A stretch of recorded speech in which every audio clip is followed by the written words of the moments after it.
Okay, you got your own vlog going on right here? Yep. Vlog going on here. Like, subscribe, and comment. That's right. Oh, hello there, it's Effie from the internet, from wrestling, and you are watching Cole TV.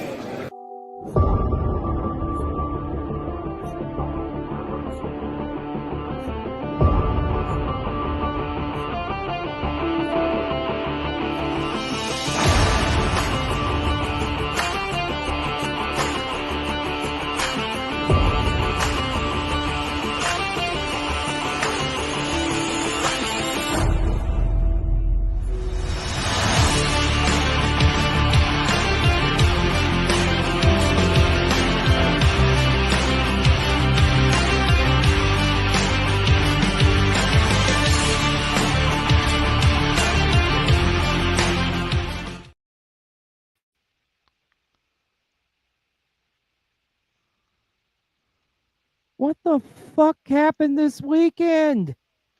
Jesus. Oh, I think that may be the most depressing pro wrestling weekend I've ever seen. Greetings and salutations, everybody. I'm Xlj the Og, joined by my partner in crime, my partner who we are both in mourning for the shit that happened this weekend, one Mr. B. Roll. How are you? yeah. It's interesting you call me your partner in crime, because some crimes were committed There were uh, some crimes committed. this past Call the weekend. authorities. Like, People yes, were unalive or attempted to yes, be. yes, indeed. But man, I mean, we definitely have a lot to talk about. Now, You think? uh, um, Well, so I guess there's you better no hit us other with that way. line.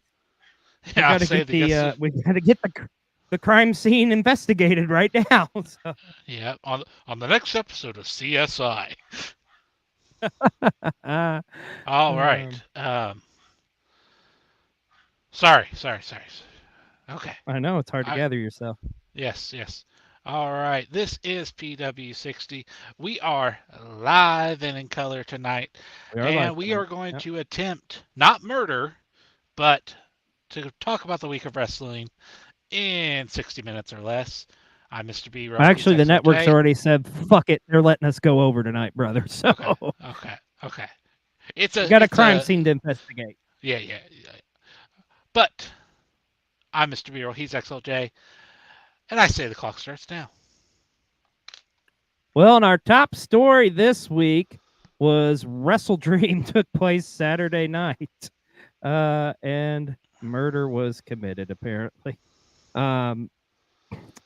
I did not see this coming. Maybe I'm naive, but I did not see this coming like this. B-roll.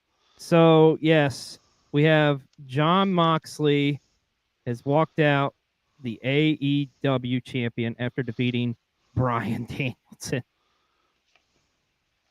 I'm still shocked by this. Like I say, call me naive. I didn't see this coming.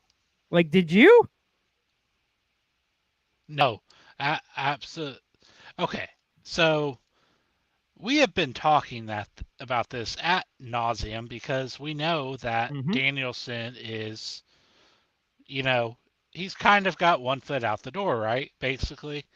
Right. So happy when he won the title, like it's awesome. And I think we assumed that I think a lot of people assume that for some reason, okay, if Wrestle Dream was Danielson's like last match, that Probably against Darby, or he's going to put somebody over, like a younger talent. Darby, no offense, Mox. Please don't try to unalive us. Or like a Swerve or somebody like that, maybe. So I feel like a lot of people had that build up in their head. So that's one thing. But then you have Jon Moxley. And Jon Moxley is, in all intents and purposes, amazing. Awesome wrestler, good character. Love him, hate him, whatever. Always does a great job. Honestly, he is probably AEW's like MVP. If you look at their 5 years, he's the MVP. Like he put the 4-time company champion on, now. yeah, put the company on his back through the good, the bad, and the ugly, right? Um, Right. and I get that, and I feel like there's been some press releases or, stuff leaked to the dirt sheets or whatever. Um, Yeah, because the intent, supposed rumor is that Danielson purposely wanted to lose to Moxley. He wanted yeah, Moxley to be the guy, and that he does need the surgery right away, which that does make sense. But still, it just like this was a gut punch. I did not think this was going to happen this soon. I understand why, and it definitely does some for this story with this new whatever we're calling him, the new BCC whatever. But I just yeah, the way this went down, B-roll, with the finish of the match, I gotta be honest with you, I haven't felt this way about a finish of a match since WrestleMania 30 and the streak ended. That's the last time I uh, felt like, and I'm not saying they're both the exact same, but I'm just as far as in shock and awe and just like, wow, that just happened. Like, especially the way it went down too. And like, I mean, at the end of the night, you saw what happened. I mean, look, they were stretching Danielson out. Like it's pretty much like he's done so. I mean, look at Jeff Jarrett there crying. All the rest of the roster weeping because like Danielson is like, this is it. Like, I mean, he was not only did he lose his career, like the way it presented was like he was practically unalive, which we know that's not the case, obviously. Here's my biggest thing with this. Does it make me want to tune into AEW this week? Absolutely. I am highly intrigued by this. But I feel like this with AEW, and I love AEW. I'll be the first to say it. They are my one. I'm a fanboy for them. I'll admit it through and through. But I'll also admit too, there's been a lot of times where storylines have just been dropped, and it's just like, what the fuck are we doing? And it's kind of like this. It's like you're in a relationship and your significant other has like always made you promises that they're going to get better, they're going to do this or that or whatever, and they continue to drop the ball. Who's to say they don't drop the ball again here? I hope I'm wrong. I really do. And I think they do I think they're going to do this right, in all honesty, but like, I'm not going to be surprised if I'm eating crow too. But it's going to be very interesting to see what happens with this new Moxley group, where we go from here. But I think the most important thing of the night was the ending shot. This right here. This is cinema, folks. There you see Darby Allin like defeated. You see Orange Cassidy like crying. There you see Daniel Garcia looking down and just like shock and awe. Hook looking on as well. Let me throw this at you, B-roll. Hook kind of looks like he's picking his nose, in all honesty. So, sorry. Fair enough. But let me throw this. Let me throw this at you. Yeah. Let me throw this at you. Is this perhaps the next generation, the new Four Pillars? Because that's kind of the way it looks like it's being presented to me. I think this was a key closing shot for this show. So I don't know if it's pillars. I don't know what they're going to be called. But yeah, they're you can whatever. You know, they did it New Japan with the new Three Musketeers time and time out. But I feel like this is who it's like, okay, this shot right here, like I say, this is cinema right here. This is a tale of like, these are the guys who's going to be the quote unquote Avengers of AEW to stand up against this evil group of mock. It's almost like Danielson getting defeated the way he did was like kind of like the equivalent in the MCU of like, say, like a Tony Stark when he, died at the end of Endgame or something, It almost kind of feels like, yes, but now it's like, okay, now these guys, it's like, you got to grow up now. It's now or never. This is going to be your time to shine to carry AEW. And I hope that's what they do going forward. But I mean, I don't know. We're just going to have to see what happens on AEW, especially this week, and see kind of where this story progresses. Oh, bless you. Sorry. Being said, I think you go ahead and blow your nose because it's that time of the show where we need to go to our good friend, Husky Rhodes, for a hot take. Let's go to Husky for his hot take. Pro Wrestling 60, what is up? It is your boy, So yeah, Wrestle Dream was last night, and let's talk about the ending of that pay-per-view. That was by far the most violent, non-gimmick match I have seen in quite a while. And Darby Allin Brody King was on the same show. That match was crazy, by the way. I have some interesting feelings about the whole thing. I've gone on to say before, I think Bryan Danielson is the greatest professional wrestler of all time. And if this is the way that he's going to end his career, like, they wanted realism with their stuff, and they got it. They definitely got it. Personally, I don't think this is fully the end of the road for Bryan. If it is, thank you for everything, sir. What do you guys think about all this? Yeah, leave us a comment and let us know, but I think he's right. Yes, and we could beat this, the ending of that pay-per-view till we're senseless. But he made a good point too, and I wanted to bring that up too. Is this it for Bryan Danielson? Because they keep saying the end of his full-time wrestling career. Yeah, exactly. They said that said over and over again. But also, too, he doesn't have a contract with AEW. I mean, it's going to be interesting. Of course, I've already even seen some bullshit dirt sheets report, oh, he's going back to WWE. It's like, shut the fuck up. Like, let's just see what happens with this, and we'll go from there. But some other big news coming out of Wrestle Dream. We have a new international champion, and it's this man right here, Takeshita. Holy crap, what a matchup this was. This was everything we thought it could be, and then some. Like, I know you a big Will Ospreay guy. What'd you think of that triple threat? So it was a match on paper that you felt like it was going to absolutely deliver, and it did, and then some.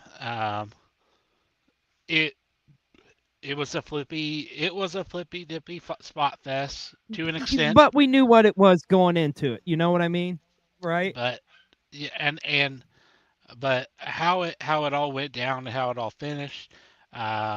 Even being a big Will Ospreay fan, I'm super happy for Takeshita. But yes, what the hell, Kyle Fletcher?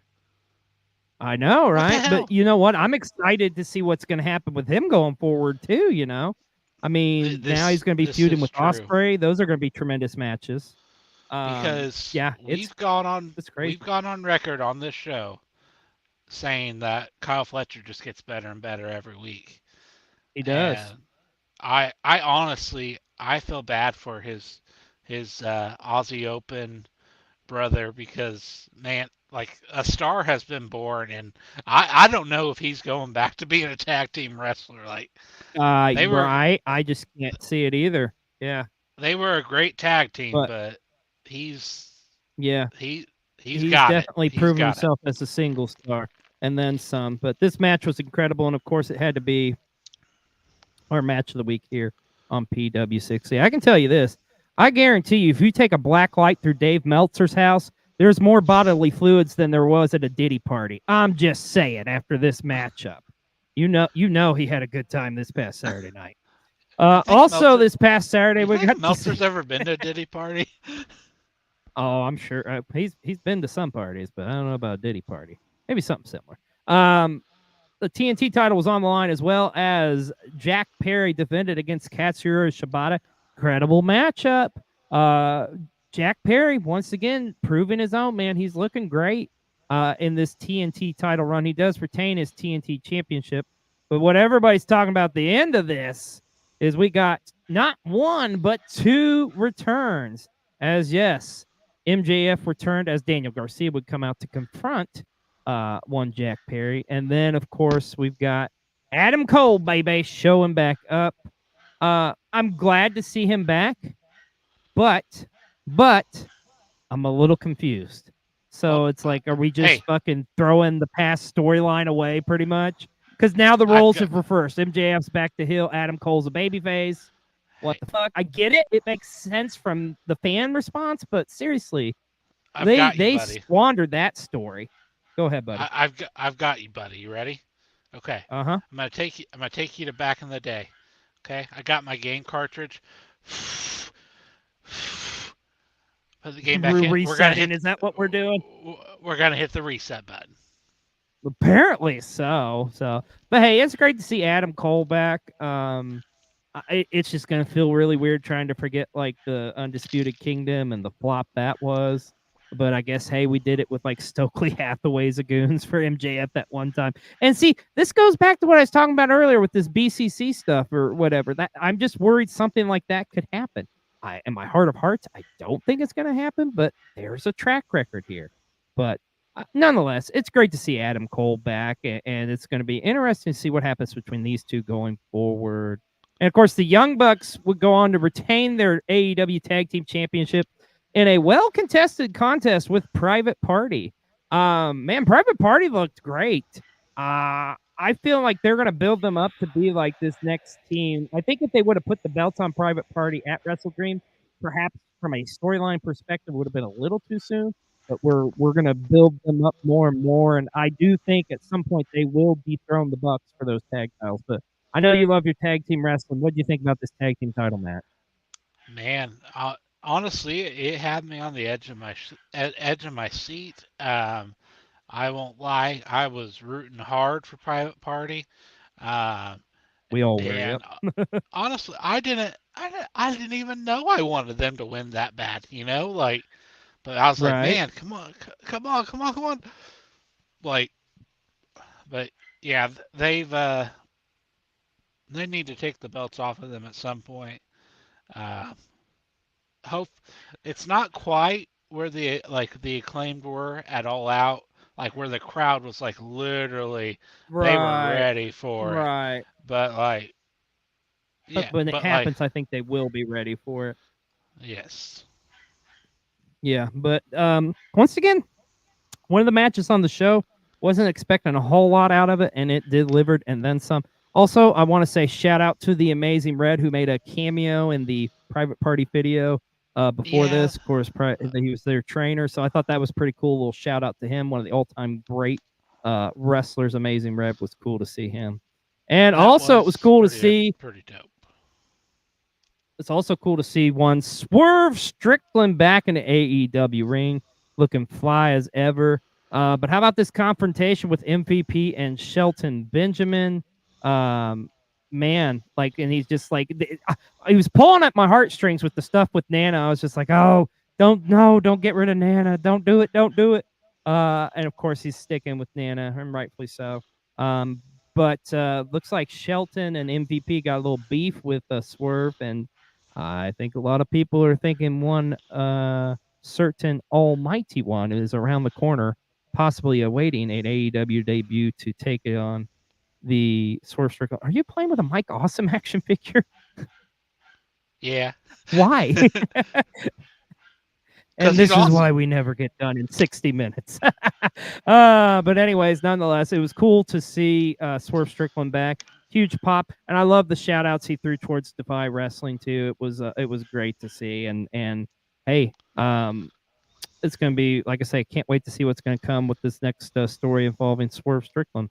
Also, we got to see a tremendous opener at Wrestle Dream. Speaking of Swerve Strickland, one Hangman Page going up against the Switchblade Jay White, and like I said, this was a great opener, great contest.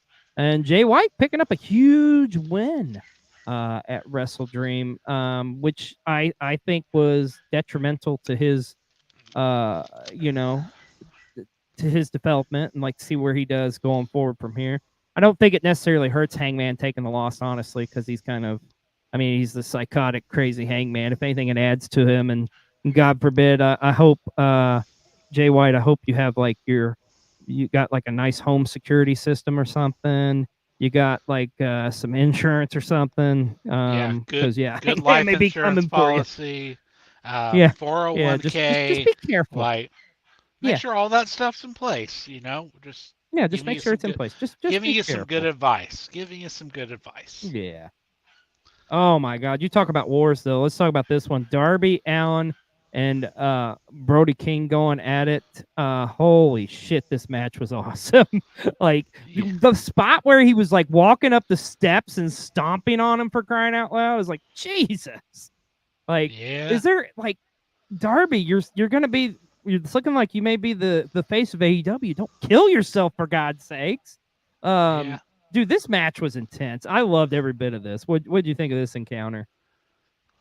Like, I think the best way I can describe it is, oh my gosh. It's literally like Darby goes to Brody and it's like, hey, I want you to do whatever you want to me, whatever you think will hurt me. Let's just do it. And he did it in this match and then some. But Darby picking up a huge win, of course, in his home state. And I love the shaking of the hands at the end of this one too. This was a nice touch. This was a well done matchup. I think I'm glad that was added to the card, considering like the original plans. I think for Darby was changed drastically, but this was a tremendous matchup nonetheless. Definitely one of the highlights of Wrestle Dream from this past Saturday. And we got to talk about that women's championship matchup with Willow Nightingale challenging one Mariah May.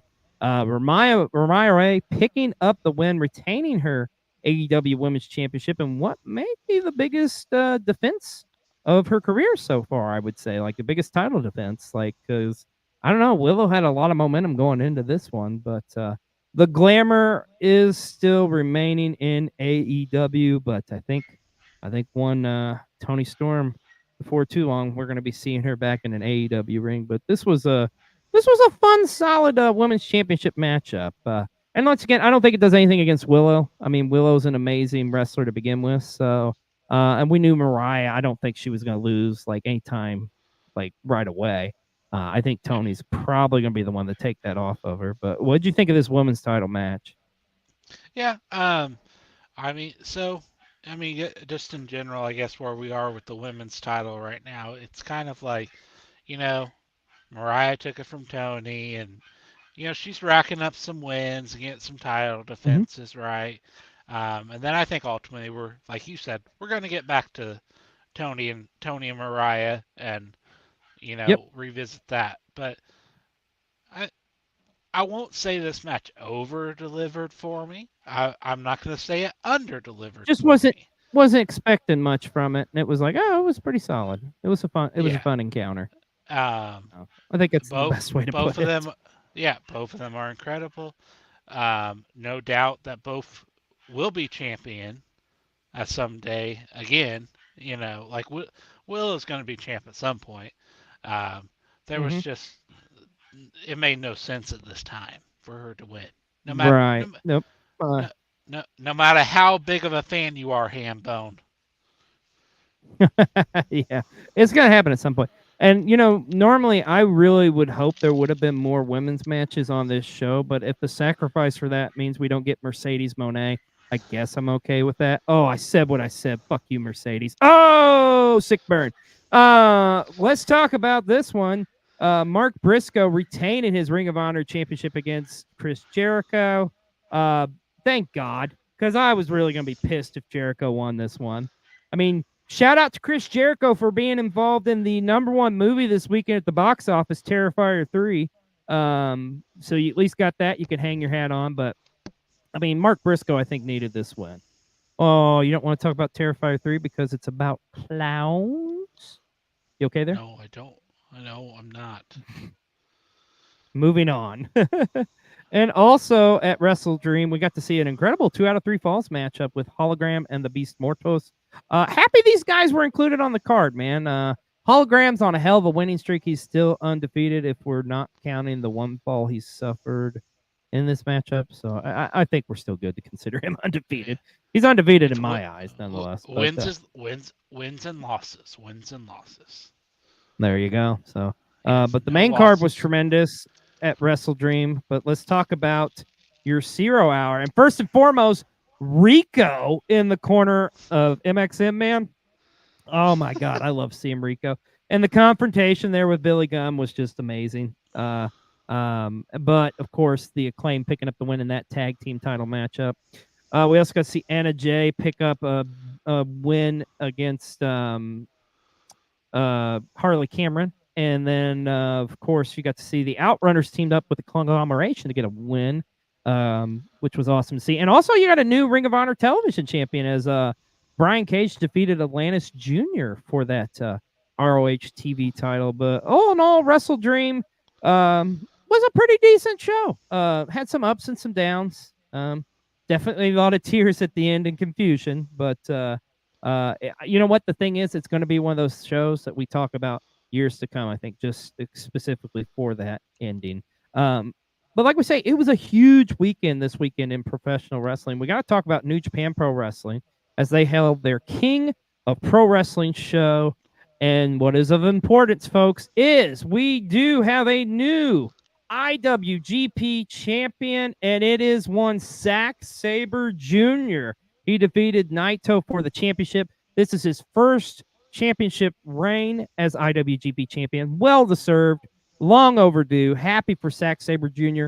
And now he will go into Royal Quest to defend that championship in his home country in Europe. So exciting things for him. At the end of the show, too, it was very interesting because you had not one, not two, but three different challengers come out at the end of the night. You had Sonata, Shoto Umino, and Shingo Takagi.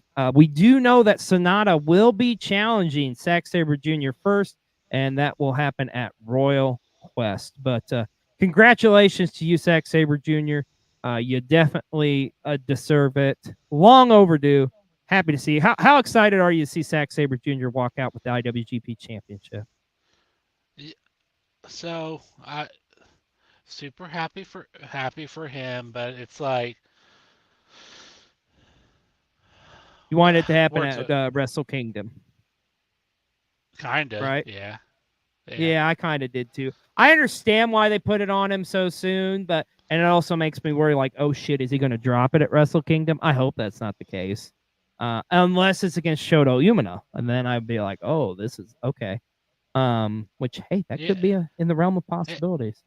It could work, as he could go. He's going to defend against Sonata. There's a former champion, and then he said he could defend against Tanaka, and then by that time we're really probably gearing up for Wrestle Kingdom, and maybe so it's a realistic possibility. Yeah. We'll just have to wait and see what happens in the world of New Japan Pro Wrestling. But that's not the only big story coming out of this show. Not surprised, but sad to hear. Yes, the ace himself, Hiroshi Tanahashi, has officially announced that he will be retiring from the world of professional wrestling, and his last match will take place in the Tokyo Dome on January 4th at Wrestle Kingdom. I hate to see the ace go, but I think it is the right time for him. What year, though? Oh, I say 2024, 2025. I did say 2024. Wrestle Kingdom. I believe he said 2026. Oh, Tanahashi? No, he said he's retiring at this Wrestle Kingdom. Is what I heard. I'll have to fact check that. Leave us a comment, let us know. But I'm pretty sure he's retiring at next year's Wrestle Kingdom, is what I saw. But nonetheless, the Tanahashi's had one of the most prolific careers in pro wrestling. I mean, he practically saved New Japan Pro Wrestling there during that dark period of time. President of the company, he's so busy right now with everything he's doing. I mean, this makes sense for him to rightfully take his place and focus on presidential duties. But nonetheless, big weekend for New Japan Pro Wrestling. It was a big weekend, as we mentioned, for AEW. But you know who else it was a big weekend for?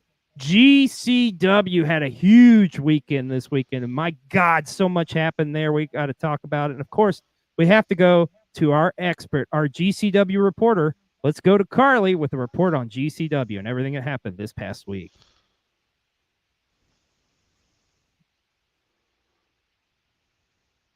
Boy, do we have a lot to talk about with the Art of War games and both nights for GCW Fight Club. So the events took place this past weekend, October 12th and 13th.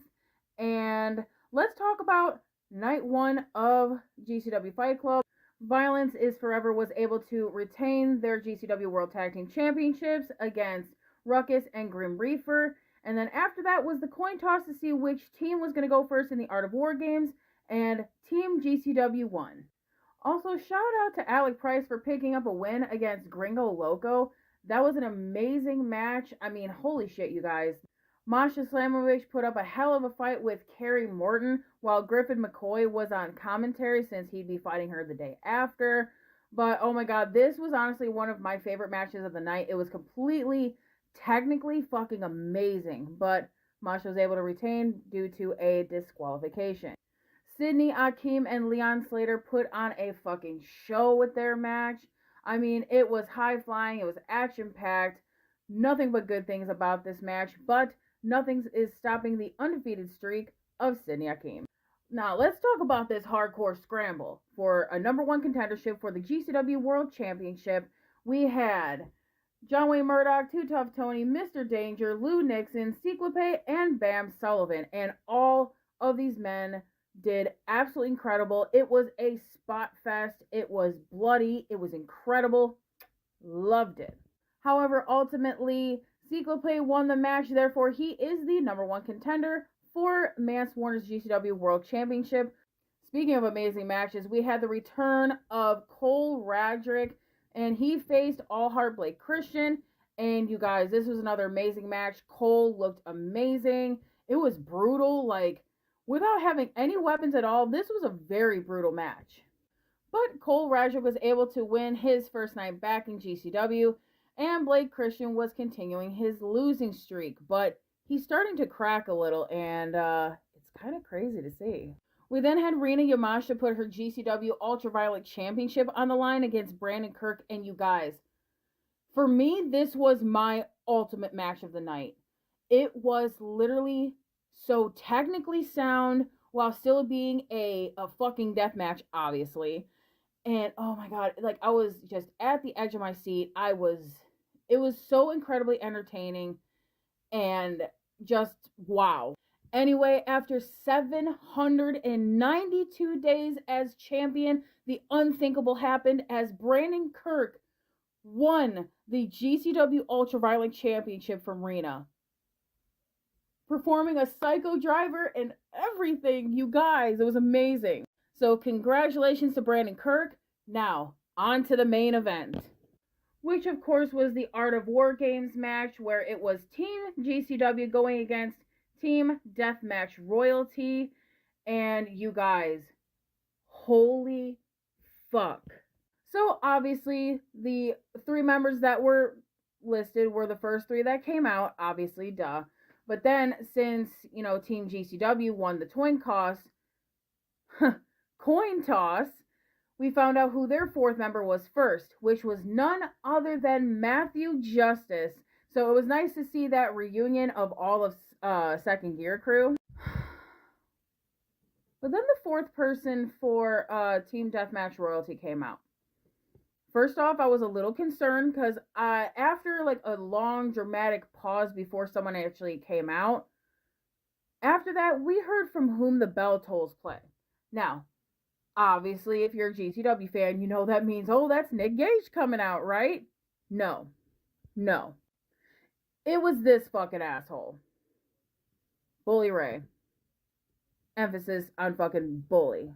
And besides the main spot that they did with Joey, he really didn't do shit in that match. Anyway, they set Joey Janela on fire. They put him through a burning table, and this happened. He was approximately like on fire for like a good 10 seconds or more, because like I kind of like counted. It was like, so after that, obviously he was kicked out of the match, so it was like a 3-on-4 type of situation. Until Miss Beautiful Alley Catch comes out, right? We're gonna help Team GCW. We're gonna fight these guys together. But then the unthinkable happened. Bussy is no more as Allie turned on her best friend, her sis, her literal, like, her yin to her yang, and became an official heel, thus leading the win for the Deathmatch Royalty family and Bully Ray's dumbass. All right, so let's talk about night 2. The card was a little bit smaller, but there was a lot of good moments, so we'll talk about it. First off, another successful match for Alec Price this weekend as he was able to win that scramble match, which there was another guy added to this, but I, for the life of me, cannot remember his name. I'm so sorry, but Alec Price won. Allie Ketch then was able to explain herself as to why she did what she did, and in her own words, she said that Effie was not there for her, even though Allie was there for him. So I'm looking forward to seeing what's going to come from all of that. We know we're going to get a great feud. They already have such great chemistry together, so with them as feuding right now, it's going to be amazing. So then the least impressive thing happened all night, which Richard Holiday and his dumbass mustache came out to fight Mr. Danger, which Mr. Danger was all about it. Like, he is damn good. I'm really liking this kid. It was a very impressive match. Richard Holiday won by help with Pero and scaring everyone to thinking Charles Mason came back, but he fucking didn't. Whatever. I was a little underwhelmed about how, I guess, like, the trial was postponed and all this shit. I'm like, bro. Now, let's talk about one of my favorite matches of the night was Rina Yamashita going against Blake Christian. There was not a single weapon really used. Well, technically there was, like, chairs and stuff eventually. But it was the most technically sound match of the evening. Rina does amazing. She doesn't need no fucking weapons to be a great wrestler, you guys. Do not put Rina Yamashita in the corner. And her and Blake, two of my favorite wrestlers in general to fucking dance like that in the ring. Holy fuck, you guys. Amazing. And unfortunately, Blake Christian lost again. And the crowd said, don't come back. I don't believe in that, Blake. Please come back. I love you. We then had 2 fucking death matches in a row. As first we had John Wayne Murdoch take on Lou Nixon. And, oh, there was glass and barbed wire bats and gusset boards and oh my. Shout out to John Wayne Murdoch for winning the match, but also shout out to Lou Nixon for representing Rise, which is a UK deathmatch based promotion. Very, very cool. Last but not least, for the main event, we have the #1 contender for the GCW World Championship, Cyclope, taking on the Bulldozer, Matt Tremont, and this was incredible, you guys. So much blood, so much violence. Loved it. But the better man of the evening was the #1 contender, Cyclope. And Matt Tremont really did a number of putting him over and really showing a lot of respect towards Cyclope. It was an incredible and eventful weekend for GCW, but let's talk about what's going on next weekend. We have GCW War Ready this Friday, October 18th. And we have a lot of great matches so far, like Dr. Redacted going against Orin Veidt, Gringo Logo, and Jack Evans, as well as all these amazing stars that you're going to see as well. And we also have Blood in the Hills 3, which we also have announced that Cyclope and Mance Warner will be having a match for the GCW World Championship, as well as Garbage Daddies is going to be the one that's facing C4 at Blood in the Hills 3. And then we have Sidney Akeem facing Jack Evans, as well as so much more. But that is all I have for you this week for GCW. And if you haven't already, you need to give GCW a chance because they're amazing. Okay, thanks. Bye. Back to you guys. Oh, thank you so much, Carly. And like she said, so much was happening in GCW. If you're not watching GCW, you need to get with us. Personally, we want to give a huge shout out to our boy Cole Radrick returning. You look great. Went 2-0 this weekend, picking up some big wins.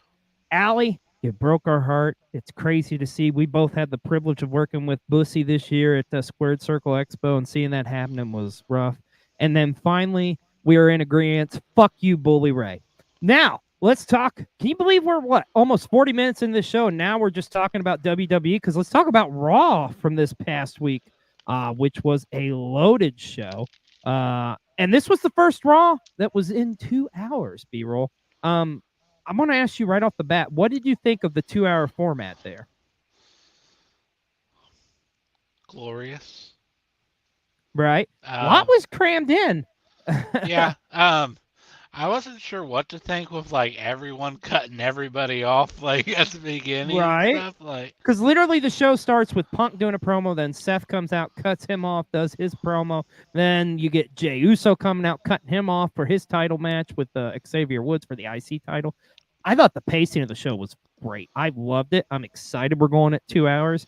I think it was a solid show for sure. Because you also had Sheamus and Pete Dunne in that Donnybrook match. Would have liked to seen a little bit more time given to the ladies, and I'm hoping that's not going to be something that's reoccurring. But time will tell. And then, of course, Gunther retaining his world championship against Sami Zayn in a classic matchup. Overall, Raw was a solid show, my friend. But let's switch things and talk about Friday Night SmackDown this past week, as we did get to see a return of your tribal chief. Of course, with his boy, one Jimmy Uso. But at the end of the night, they were not standing tall, as the Bloodline was standing tall. Solo Sikoa picking up a big old win against Jay. And then, or I'm sorry, Jimmy, I should say. And then also, what about this new storyline with Kevin Owens? I'm loving it. The chaos, like him coming out and like doing the, interrupting the metaphors entrance, and then, getting into it with Cody, then getting into it with Randy. What do you make of KO? I have loved everything of how they're handling it because they're kind of treating it like it really is a problem, like, because everyone knows through, like, Kevin Owens has a temper, right? And so, like, I love it, honestly. Words are hard. This isn't the feud I thought I wanted, but it's the feud I needed. It is now. Right, it is now. Tremendous matchup for the women's tag titles, as well as we mentioned Metaphor challenged Bianca and Jay. Of course, Bianca and Jay retaining. Speaking of retaining, L.A. Knight, retained his United States Championship against Carmelo Hayes. Friday night was cooking. WWE was cooking. It was solid this week. But, my friend, it is that time in the show. It's long overdue. We need some friendly advice from our friendly neighborhood Dad Hat. So let's go to Dad Hat with Dad Hat's tip of the week. It's that time of the week again. Dad Hat's life lessons of the week. Brought to you by World Championship Wreckage. Find them on YouTube, Twitter, and TikTok. And also by the Wrestle Talk Wolfpack. 9 p.m. to 11 p.m. every Wednesday, twitch.tv/Wrestle Talk Wolfpack. And now, here's Dad Hat. All right, kids, just remember, your slang is so stupid. This skibbity toilet, no cap and everything. You sound like a little asshole. It's not cool.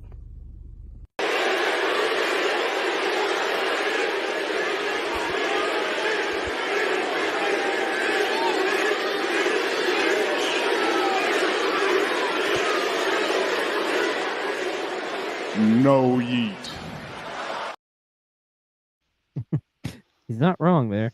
What the hell is with the skibbity thing? There's toys of that now? I'm so confused. Anyways, let's talk about NXT from this past Tuesday night. And one of the big stories coming out of there is we got to see Stephanie McClure make her NXT debut as she came to the help of Julia to thwart off Roxanne and Cora Jade. And maybe a temporary partnership formed. But I love this, how they both pick up that women's championship belt. My God, like that is, we say it week in and week out here on PW60. That NXT women's division is second to none. Like, I'm so excited to see what the heck's going to happen there. Speaking of the ladies, there was I was going to say, they're acknowledging it on the mic. Like, they're starting to, I don't want to say brag about it, but it is. Yeah. And they should, because it is. Division. It's the best. Right, it really is. And it kicked off with a great matchup with Kalani Jordan teaming up with Bianca and Jade to go up against Fatal Influence. Also, we got to see Axiom and Nathan Frazier retain their NXT tag titles against A-Town Down Under. Shocker there. What do you think of that main event with Randy Orton and Javon Evans, man? Boy, those guys were cooking. That boy is bouncy. Yeah. But it was solid. I think it was we got solid. it was solid. It was solid. But we got to talk about arguably the biggest shocker of the night. We have a new NXT North American champion. Holy shit. Obafemi was defeated by none other than the Don himself, Tony D'Angelo. Man, like that was just crazy to see. I'm still shocked that happened. Like, what'd you make of that? A spicy meatball. I don't know. I think the slide guy forgot to put in the slide for wrestler That's of the okay. week. You were thrown out. That's all right. It's all good, brother. It's all good because Tony D'Angelo is our wrestler of the week here on PW60. But man, oh man, like crazy! Congratulations to him. I didn't think Obafemi was ever going to get beat. I think this is a sign, though, that either A, he's going to be pushed now for that world title, or B, he may be getting called up to the main roster. I'm going to go with option A, though, as I think you will be seeing him challenging in that main event scene. Well, it's that time in the show. Let's go to our good friend, Sienna Chanel. She's got some advice for us pro wrestling fans. Playing, like whether it's pro wrestling, like WWE, AEW, TNA Wrestling, New Japan, and so on, or even independent wrestling, it's okay. You have very validated feelings about certain matches, factions, storyline, and whatnot that you don't vibe/like it about. And it's fine because, like, you know, there's always like room for improvement when it comes to trying to see how it will play it out. Like, for instance, the whole ending of AEW's WrestleDream between Bryan Danielson and Jon Moxley and how everything that happened towards the end, I know that we have every right to feel like something that we really feel too. And I explained it like earlier too. You have every right to feel like something that you enjoy, like in a very emotional way, that you gotta let it out instead of like keeping it to yourself. But if you have something to say that you really don't like, if it's starting to get more consciously going into cycles, I would just pause for a moment, deep breath, and think to yourself, is it healthy that I keep disliking every little thing from this said company that keeps going, that everyone likes but I don't like? Or even something that's going to keep it in the long run, or trying to let your voice heard. Like, we all get it though, but the thing of it is up to the company that they're trying to cook something for how the fans are trying to enjoy the most too. But at the end of the day, like, if it keeps going for like this whole dislike, it's gonna cause like this whole toxicity, and there's already been enough toxicity within the wrestling community as well. So I would say just, you know, take a step back. If you need a break, go for it. If not, you know, just, I would just reevaluate it and just think, is this worth it to like continuously watch? I mean, there's already different options within wrestling, like different companies that you can watch that you could definitely enjoy the most and everything. So therefore, like, please be a critical wrestling fan, you know, because at the end of the day, there's already enough toxicity in this world, though. Truer words could not be said, my friend. At the end of the day, just enjoy wrestling, people. We can't stress it enough. We can debate about it all we want, but just enjoy pro wrestling. Just saying. Well, this past Tuesday, we got a very special edition of AEW Dynamite, as it was Title Tuesday, even though only one title was on the line. But anyways, it was Title Tuesday. Kind of threw us off too, man. I know it threw me off because I was like completely forgot. Oh yeah, it's on Tuesday night. But it was the go home show for, of course, going into Wrestle Dream. You kicked it off with that Brody Darby confrontation, which was intense. One of the crazier things I thought on this show was the Jake the Snake reveal that he's now managing. What are we calling them? Los Ingobernables? Is that what we're? I forget. Didn't we change the name? Are we calling him maybe Jake Snake? I don't know what we're doing. But let's call it Roosh's group. Yeah, Roosh's group. Okay. Yeah, that's that sounds super weird. solid. That's super weird, honestly. Roosh's Ruthless Renegades. I don't know. But yeah, it kind of a unique pairing. Of course, Willow Nightingale picking up the win in that 4-way to become the #1 contender. We got to see Jay White was in action. Mercedes Moné retained her TBS championship and New Japan Strong title against Emi Sakura. No fucking shock there because it's Moné. Fuck her. You got that incredible Will Ospreay promo and that tag match at the end. But now we know. I don't know if we really mentioned this. Will or Yuta turning and joining this new Moxley faction. So it's gonna be interesting to see how he does going forward. But oh my gosh, I am so shocked. What are we going to do? I can't believe it. Oh no. But yeah, it was weird having Dynamite on a Tuesday, and I was like, wow, we got a free night Wednesday. Well, just so happened to be our good buddy, the Best Gout Machine, wanted to share with us what he did on his Wednesday night since Dynamite wasn't playing. So let's go to this report from the Best Gout Machine. I'm home. Gonna enjoy me some AEW. Oh, yeah, that was yesterday. It's Wednesday. What am I gonna do? I'm gonna have to find something to do with myself for the next 2 hours. Which I normally would do. I would be watching AEW Dynamite because it's my Wednesday tradition. What can I do? Well, I could skydive sideways, bitches. I could join the Power Rangers, bitches. I could just think really deep thoughts. Maybe learn to read your mind. I could possibly go to a sex dungeon or some type of weird secret society, just like Eyes Wide Shut. I've never seen that movie, but, I got the gist of it. Wear a mask and do freaky stuff with Tom Cruise. I could take the water that's inside of my humidifier there and mix it with Kool-Aid. Why would you do that? Oh my God, who are you? Why, I'm Chiseled Chin Gouge. Underneath this beautiful beard is a chiseled chin made of granite. Why do you talk like that? I'm merely speaking the voices of my locals. I'm from Kentucky.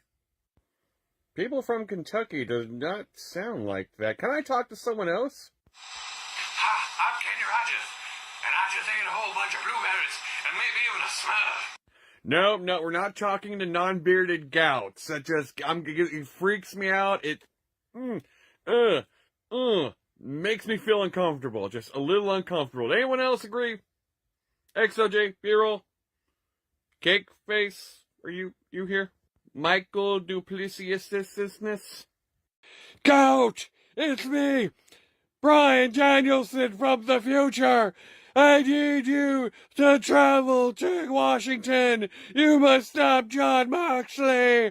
I must retain the World Championship!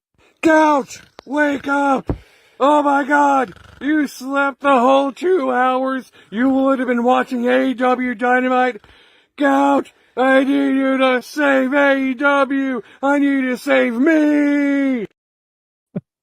Well, I guess that didn't really work for old Danielson, huh? Thank you so much, Best Gout. And I got to say, I think the Gout Chin one freaked me out the most, honestly. But the Gouty Fierce continues to grow here on PW60. Well, let's talk about Rampage from this past Friday night. Took place as we got to see the conglomeration go up against the Undisputed Kingdom. Chris Statlander had a hell of a matchup as well, and a great showing. The Beast Mortos going up against the Butcher. And then what about I thought it was cool to see Matt Brannigan again in action on AEW. I think this was his AEW like TV debut. Of course, Matt Brannigan, a very popular, great indie wrestler around these here parts. But he did go against Lance Archer, so sorry. And then in your main event, you have Buddy Dies. And then, of course, in your main event, you had Brian Keith was in action, going up against Rocky Romero. So solid Rampage. But let's talk about TNA Wrestling. Let's talk about Impact from this past Thursday night, as this was a very important episode as we are heading on the road to Bound for Glory. How about this one, B-roll? We know we are going to get Masha Slamovich challenging Jordan Grace for that Knockouts World title at Bound for Glory. This may be her biggest test to date, honestly. I don't know if she's going to retain or not, but it's going to be very interesting to see. And they were also in action too, as they teamed up with NXT Sol Ruka to go up against Wendy Chu, Rosemary, and Tasha. Also, you got that confrontation between Joe Hendry and Nick Nemeth as they head into Bound for Glory as well. Josh Alexander in that tremendous matchup against Eric Young. And then, of course, that main event, we got to see Nemeth and Hendry team up to go up against First Class. But man, oh man, hard to believe Bound for Glory is what, I think a week from this Saturday. It'll be here before you know it, the biggest show of the year for TNA Wrestling.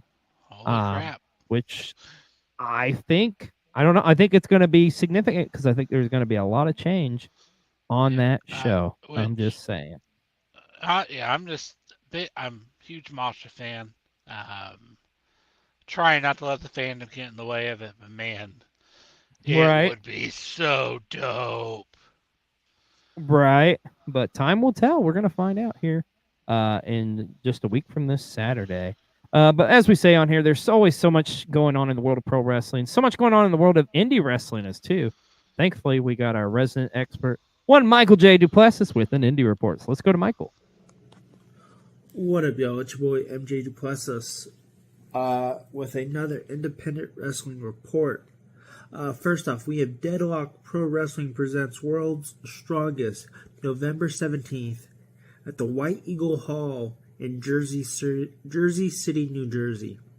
Not much information, but dpwtix.com for tickets for that event if you're in the Jersey City area.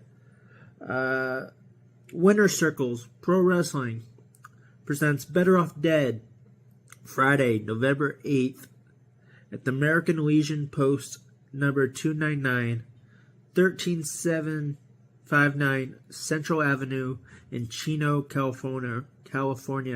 Winners Circle Pro Wrestling for all tickets and information on their social medias for that. Thirdly, we have Pro Wrestling Ontario presents the Iron Cup Tournament, Saturday, November 2nd, at the Germania Club of Ontario, 863 King Street, East Hamilton, Ontario, Canada. Iron Cup Tournament.eventbrite.com for tickets and information for that. Y'all have a good day. Thank you so much, Michael. We appreciate you. And like I say, go out there, support your local independent wrestling because that's where the stars of the future are born. Oh, baby. I'm excited about this. I know you are too, B-Roll. It looks like we have an official debut date for the Motor City Machine Guns, which will be this Friday on SmackDown. How excited are you to see the Motor City Machine Guns in the WWE? I am so excited. I wish I didn't have to wait till Friday. Right? I know.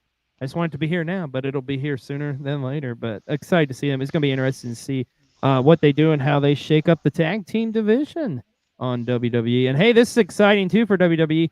Rhea Ripley signed a contract extension this past week as she will now be tied up to the WWE for the next 5 years. And she's getting paid a boatload of money. She definitely deserves it because, hey, mommy's always on top. So excited and congratulations go towards Rhea Ripley. This was also interesting too, as this was kind of in the works, but now it's official. Jesse Ventura has signed a WWE Legends deal.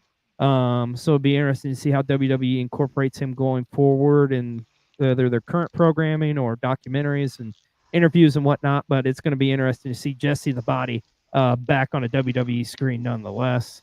Also, speaking of contracts, we got to talk about this. Daniel Garcia officially has re-signed with AEW. I believe, if I remember correctly, this is a 3-year contract for him. So congratulations to him, and I hope it pays off for him, as it looks like they're going to build him up to be one of the top stars in AEW, and it's going to be interesting to see what Daniel Garcia does going forward from here. Speaking of contracts, though, we got to talk about this. Looks like Maria Canales' contract status with AEW is coming to an end, and I don't know, she may have some beans to spill here. And of course, it does sound like she is doing better health-wise, which that's the most important thing here. But it's gonna be interesting to hear her once she can officially kind of talk and kind of get her perspective on things. Let's put it that way. And B-roll, this was huge news. Jimmy Jacobs is officially done with AEW. Now, if you don't know, Jimmy Jacobs was a pivotal member of All Elite Wrestling as far as like being a part of like creative and whatnot. Matter of fact, I think at some point he was like Tony Khan's right-hand man. So it's going to be interesting to see how AEW moves forward without him. I don't know if this is a good thing or bad thing. What do you think about this? It's hard saying, honestly. Right. Because without knowing the exact behind-the-scenes dynamic of it, which he hasn't. Maybe he's been there a few years, I think. I mean, he hasn't been I think there so, yeah. Or at least a year. time. Yeah. He hasn't been there since day one, though. Let's put it that way. Yeah. Maybe it's only a couple years. I don't know. Wrestling happens so fast, but I don't know. I mean, ultimately, we'll have to wait and see, I guess. I think it was concerning to some that it literally happened like days before Wrestle Dream. Like, right, which makes you wonder, okay, is there going to be a story coming out from this? Who knows? Maybe a little spiciness coming out from this. Speaking of spicy, is that time of the show? And yes, we know we're going into overtime, but we thank the network for letting us go over, and we thank you for joining us. But let's spice things up a bit here, as let's go to Spicy Guac with a spicy take. It is the spiciest of guacamoles, letting you know you should probably check on your loved ones. And also, fuck Dave Meltzer. I'll never get tired of saying that. I couldn't agree with you more, my friend. Truer words could not be said. Oh, man. Well, B-roll, this was a fascinating story to me. MLW has announced that they have signed an action figure deal with Power Town, but it's going to be in the style of the Galoob toys. That's right. The WCW Galoobs from the early 90s, which I love those figures. You know, of course, we got our producer. I don't even want to say his name because he hasn't been on the show in a while, but, a certain RON.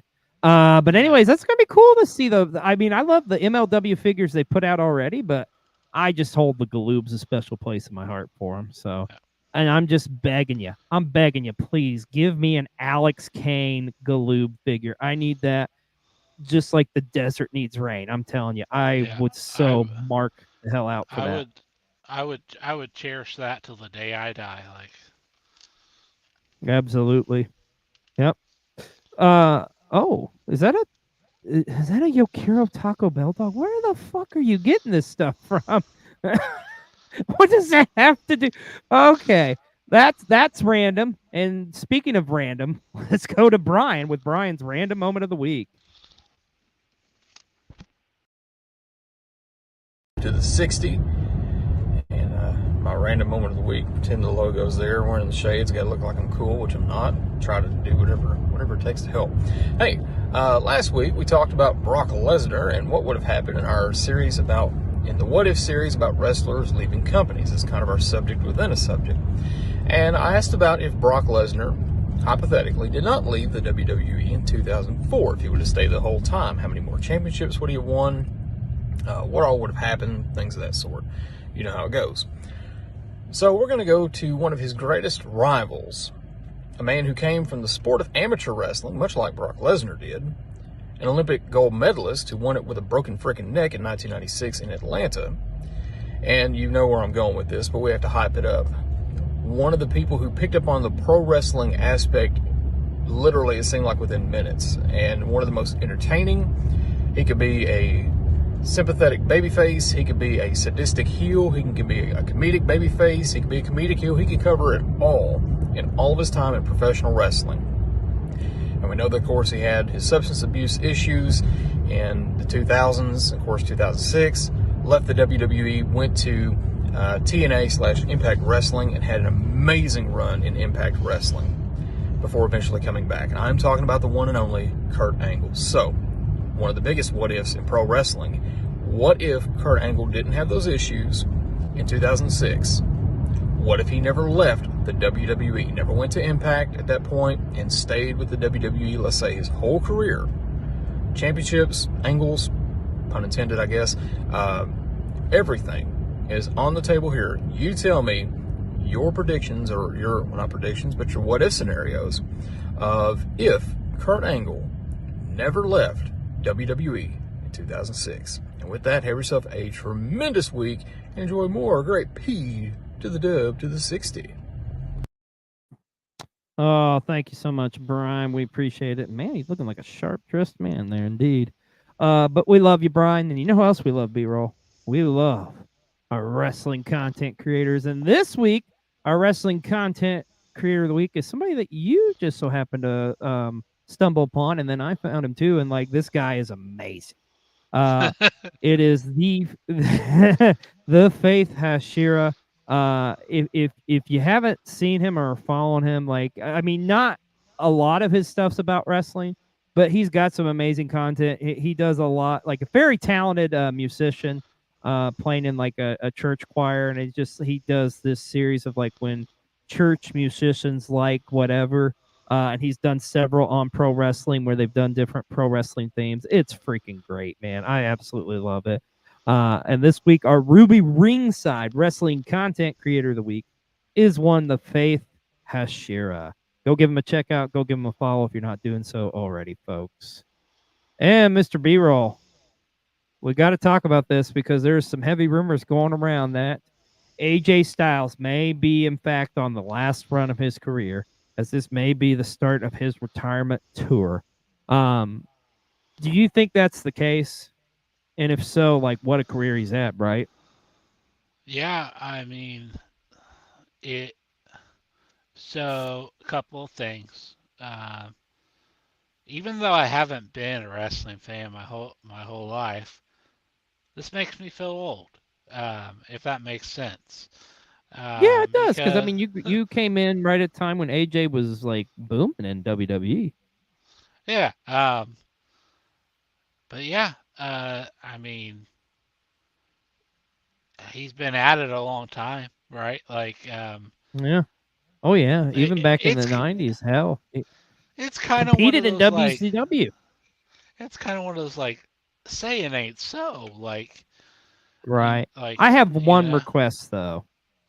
I have one request, WWE. I don't care what you say. This man's last matchup needs to be in a TNA ring. I'm just saying. Because, I mean, that is the company that AJ Styles built, in my opinion. That is why TNA is still around to this day. AJ Styles, I'm begging you. I'm begging WWE. Papa H, listen. Let AJ Styles come home for one last match, one last run, whatever it may be, in TNA wrestling. I'm just saying. I need that more than life itself. And our last story this week here on PW60, of course, it's going to be about the final boss. So there's some rumors dropping out there that potentially The Rock may not be available for WrestleMania 41. B-roll, I call bullshit. I don't think this is the case. What do you think?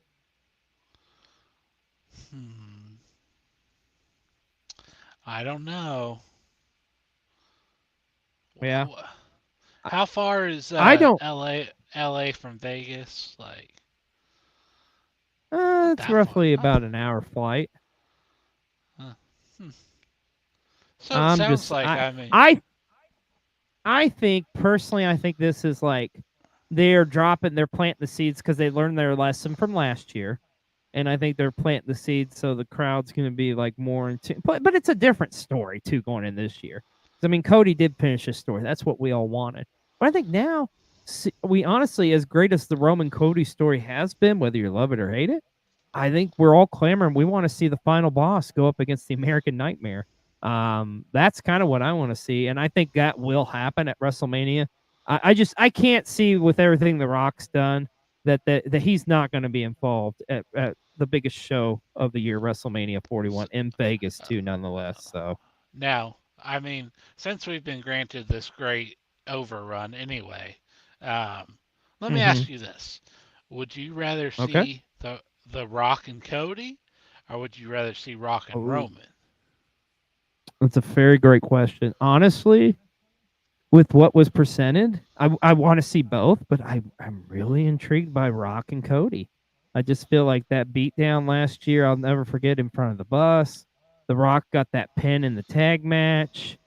I mean, don't get me wrong, I definitely want to see Roman against Rock, but Roman's got to get his house in place before that. So in other words, he's got to get this whole bloodline stuff figured out. So I wouldn't be shocked if they pull like maybe they do a triple threat or something like that too. Is a very possibility. But I can say this in closing tonight here on PW60. I don't think WrestleMania 41 is not going to go on without having the final boss on that show. I'm just saying. Well, B-roll, somehow we've done it again. We went through another week of everything that's